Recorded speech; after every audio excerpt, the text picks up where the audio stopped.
Hey guys, today we're talking about Bachelor of Arts versus Bachelor of Science.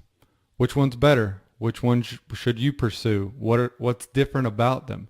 So I'll say up front, if you've already chosen a school and a major, then most likely you're not going to be choosing between the two. They're only going to carry it in one. Sometimes that's not the case. Sometimes you'll see a BS in Bachelor of Science. You see that as BS, and then BA is Bachelor of Arts.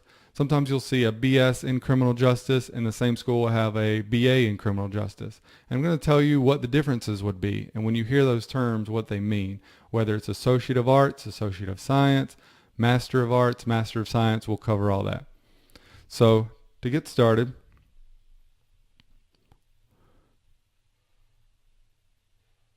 we're going to go to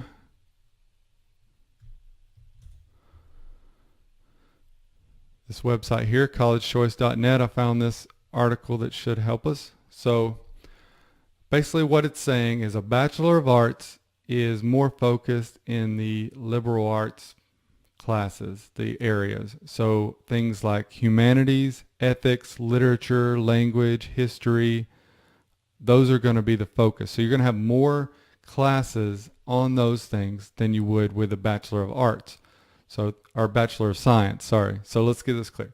Bachelor of Arts is going to have more classes on those things I just listed, more humanities, arts, things like that.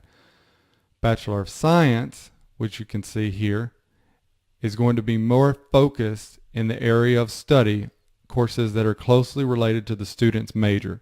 So if you're a computer science major, you're basically going to do minimal humanities, arts, things like that, and you're going to do more classes on programming, on algorithms, things like that. So those are the main differences between Bachelor of Arts, Bachelor of Science. Like I said, a lot of times you won't be choosing, but a Bachelor of Arts is going to have more of that general education, humanities, liberal arts core. Thanks.